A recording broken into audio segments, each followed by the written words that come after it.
সকাল সকাল ঘুম থেকে উঠেই আজকে রান্নাঘরে চলে গেছি। চাউমিন বানাচ্ছি। আর রান্নাঘরটা তোমাদের অচেনা মনে হচ্ছে, তাই না? তারপরেই দেখো চাউমিন বসিয়ে দিয়ে এদিকে চলে এলাম মেয়েকে ডাকাডাকি করতে। আর কার জন্য চাউমিন বানাচ্ছি তোমরা হয়তো আশা করি বুঝতে পেরে গেছো, আর কেনই বা ওকে ডাকছি।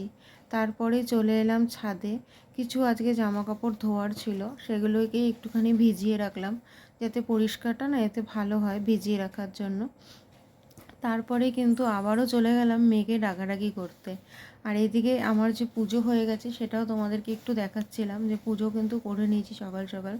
তারপরে যাই হোক মেয়েকে ডেকে নিয়ে তাড়াতাড়ি করে রেডি করে দিয়ে ওকে নিয়ে বেরিয়ে গেলাম স্কুলের জন্য। দেখো ও কিন্তু রেডি হয়ে অপেক্ষা করছে এখন গাড়ির জন্য।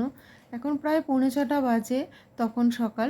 দেখো রাস্তায় একটাও লোক নেই, মানে 6:45 বাজে তখনও লোকজন সেরকম নেই রাস্তায়। তারপর গাড়ির অপেক্ষা করতে করতে তো গাড়ি চলে এলো। ওকে স্কুল বাসে তুলে দিলাম। দেখো ও এখন গাড়িতে এই যে উঠে যাচ্ছে, খুব তাড়াহুড়ো করে গাড়িতে উঠে গেল। আর ওকে গাড়িতে তুলে দিয়ে আবার বাড়ির দিকে চলে এলাম, কেন বাড়িতে তো কাজ ছড়ানো ছিল, একদম ছড়ানো ছিটানো ছিল।